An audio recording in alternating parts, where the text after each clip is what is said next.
Mais um episódio do Record Jurídico nessa temporada 2026, direto do Centro Universitário Unicet. Hoje a gente recebe uma advogada que ela é referência no direito de família, com alguns anos de experiência, né, doutora Adara? E aí eu vou até pedir permissão para que ela se apresente para o nosso público. Fica à vontade, eu acho que assim fica mais humano, né, Adara? Bom dia Davi, bom dia. Eu tenho 2 anos, né, de advocacia. 10 anos, eu falei 2, né? 10 anos de advocacia. A gente até entrega a nossa idade, apesar de rostinho novinho. Tenho também a formação em jornalismo. Tenho mestrado em Direito, que eu me formei agora, mas ainda não tenho meu diploma. Então, sou mestre, já quero ser chamada de mestre, mas ainda não sou. E trabalho na área de Direito de Família e Sucessões, no escritório ASG Advocacia, com minhas 2 sócias. E hoje a gente está voltado, eu sou mais da área de família e sucessões, né? Mas tem bancário, tem trabalhista, tem previdenciário, a gente abrange bem lá no escritório. Vamos começar por aí. Hoje está tendo muito, sempre teve, né? Conflito dentro da família. Como é que você vê as maiores dificuldades desse contrato? Porque casamento é contrato, vamos começar por aí. Você está pegando mais essa parte de casamento, alimentos, como é que você vê? Eu pego também muito casamento. Inclusive, antes de casar, eu dei uma entrevista para o jornal. Aí, no começo era assim, quando você vai casar, pense que você pode se divorciar. E todo mundo, os amigos do meu marido aí...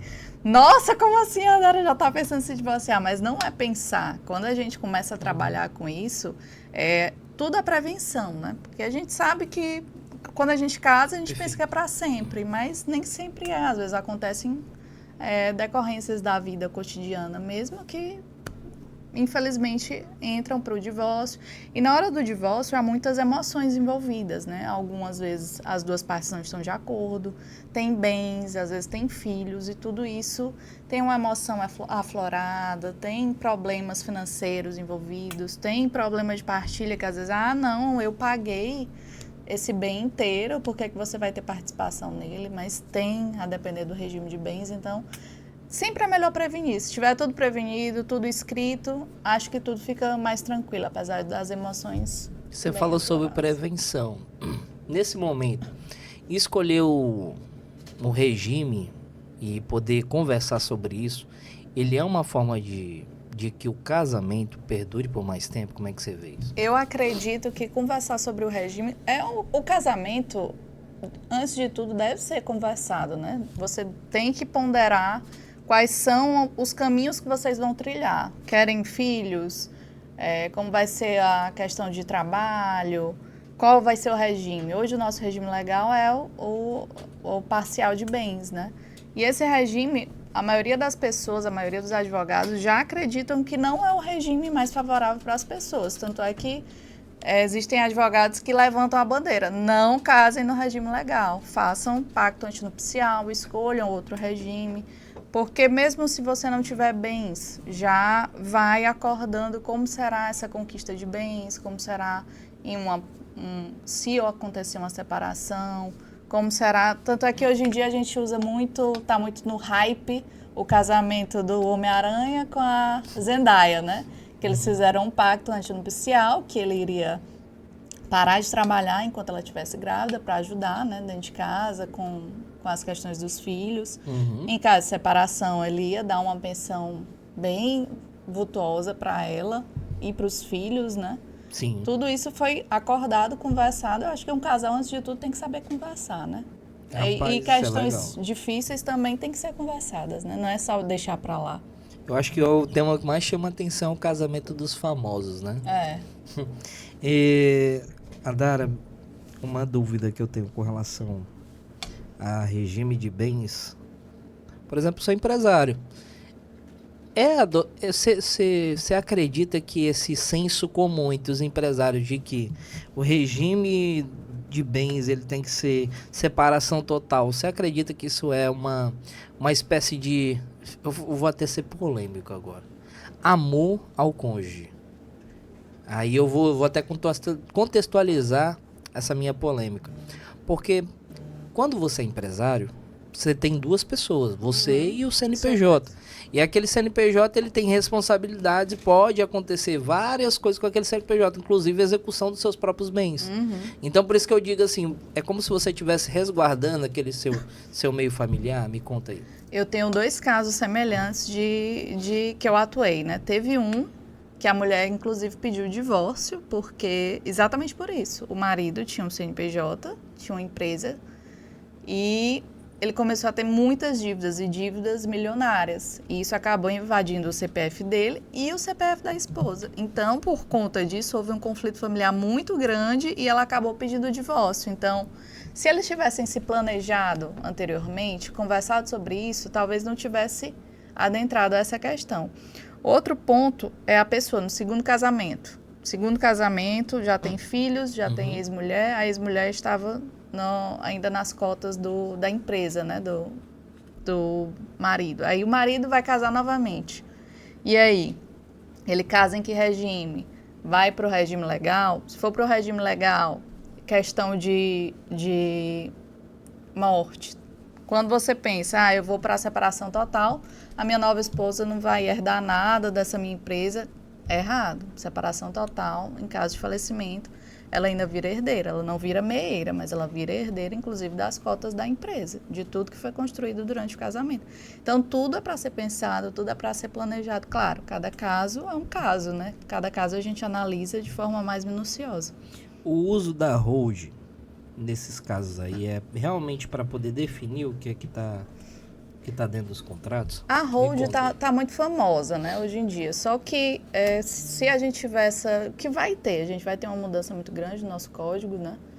E talvez a hold não seja mais apropriada. E a hold tem que ser muito avaliada, porque algumas pessoas militam a ideia de que você faz hold e não tem mais inventário. Não é bem assim. Em muitos casos, a hold acaba prejudicando, você acaba pagando mais imposto. Então, às vezes é melhor fazer doações ainda em vida para os seus herdeiros necessários do que fazer uma hold. Então, tudo isso tem que ser realmente analisado. Todos os bens, todos os herdeiros, todos os envolvidos. O que é que você está indicando aí? Que geralmente é padrão. Eu sei que não é a forma de bolo. Cada caso é um caso, mas o que é que você está vendo de hoje em dia, as famílias estão preferindo fazer doação. Mas elas acham que por isso não vão pagar imposto de ITCMD. Paga o imposto da doação, porque o ITCMD do inventário é o causa mortes, mas na doação é o imposto de transmissão por doação. Só que a depender pode ficar mais barato, você já resolve em vida. Isso você planejando que você vai embora primeiro do que seus filhos, né, do que seus herdeiros necessários. Algumas famílias já estão se preparando para isso. Doa logo, vende para alguns filhos logo, todos acordando. E aí cada um já fica com os seus bens. No caso do falecimento, não tem tanto transtorno, né? Porque às vezes quando a pessoa falece, não tem nada organizado, a briga entre a família, principalmente quando tem muito bem, quando tem muita dívida, aí sim que os problemas são bem maiores. Tu me falou sobre inventário. Eu sei que inventário não é gratuito, né? Qual é a parcela que só para fazer o inventário o cara vai gastar ali? E ainda mais, e o investimento que ele vai fazer, por exemplo, para poder estar segurado por um advogado. Tem como fazer uma espécie de... Como é que eu posso dizer? Compliance? Eu já fiz até um vídeo sobre isso, porque a principal pergunta é quanto eu vou gastar, né? Porque as pessoas já chegam, eu vou gastar tanto. Primeiro, você tem que pensar, você vai gastar com imposto. O imposto no Piauí é 4%. A depender, né? Ele é progressivo, mas geralmente é 4% do valor dos bens, mas pode ser até 6%.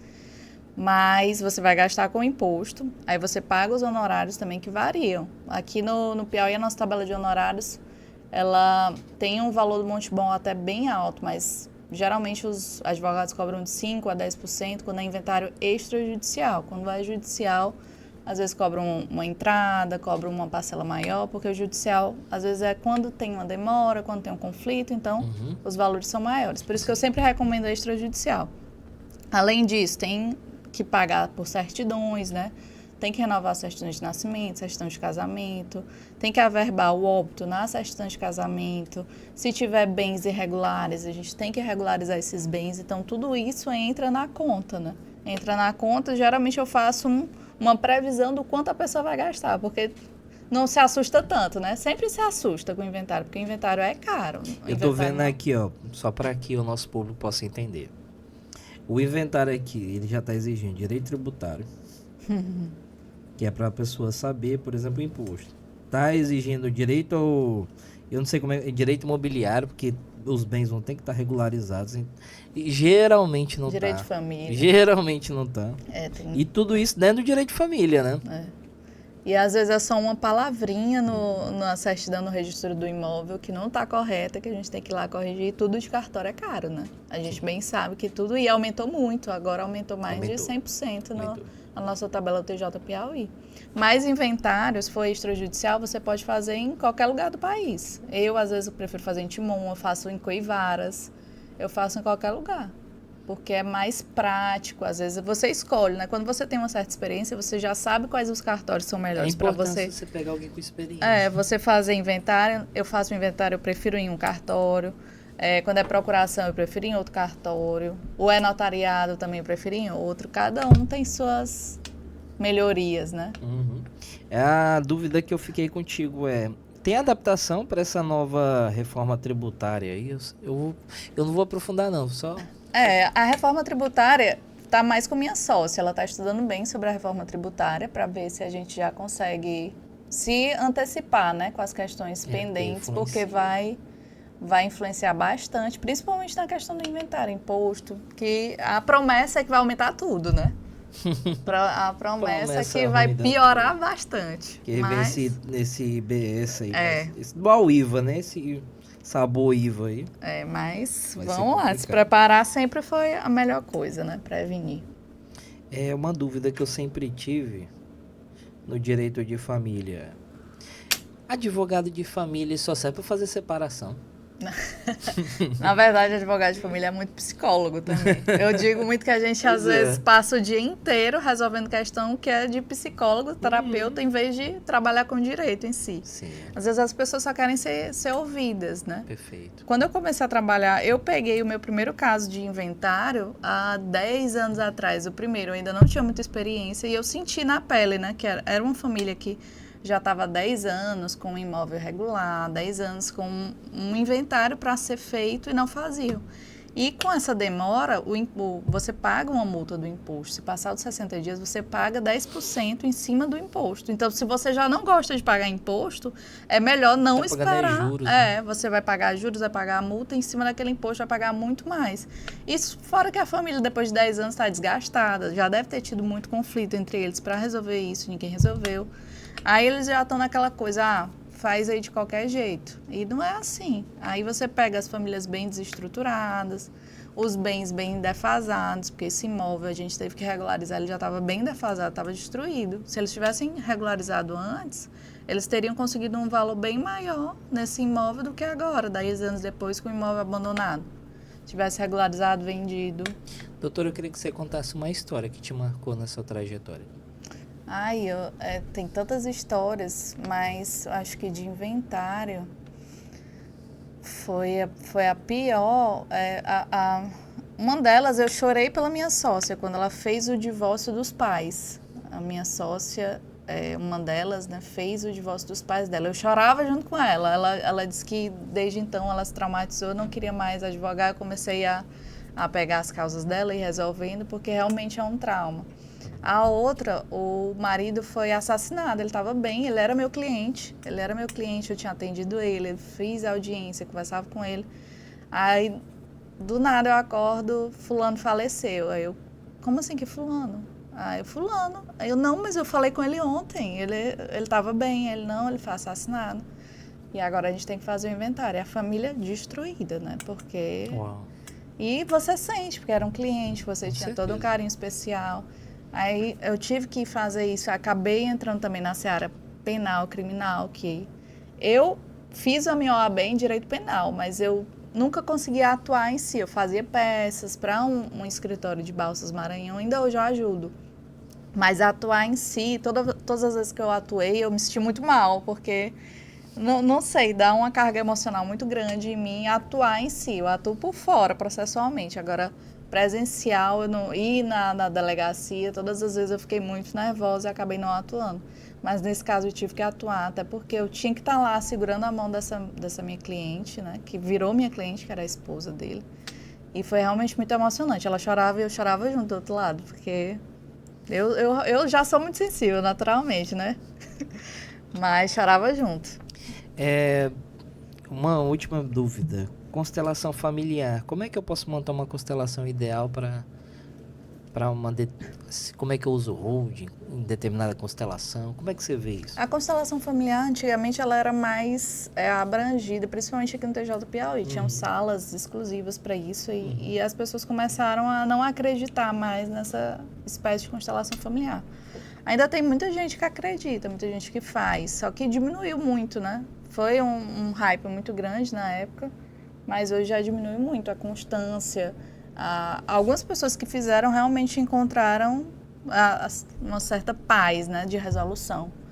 Porque quem ia mais, os casos que eu acompanhei, que foram para a constelação, eram mais aquelas pessoas que estavam achavam que o divórcio era uma espécie de vingança. Aquela, eu quero tirar até as cuecas dele, como dizem, né? Mas conseguiram perceber que o divórcio não é só isso. E eu não sou muito daquela advogada que entra para tirar as causas, eu entro para resolver, porque a gente vai mais nessa área de resolução. Lá no escritório é mais conciliação, a gente tenta sempre o extrajudicial, evitar conflitos, tentar conversar, a gente vai sempre na conversa. Quando vai para o litigioso é porque realmente não deu, não tinha como ir no acordo.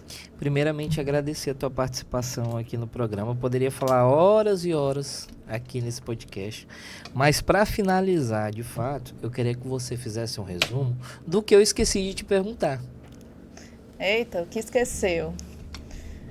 Eu acho que eu já abrangi muita coisa. Hoje em dia a gente cresceu, né, o escritório.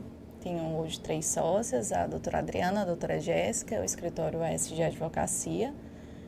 Abrangeu mais áreas, porque antes era somente eu e a doutora Adriana, só na área de família. Hoje eu abrangi já a área de inventário, eu estou praticamente só com inventário. A doutora Adriana está indo para a área de bancário, a doutora Jéssica está na área civil.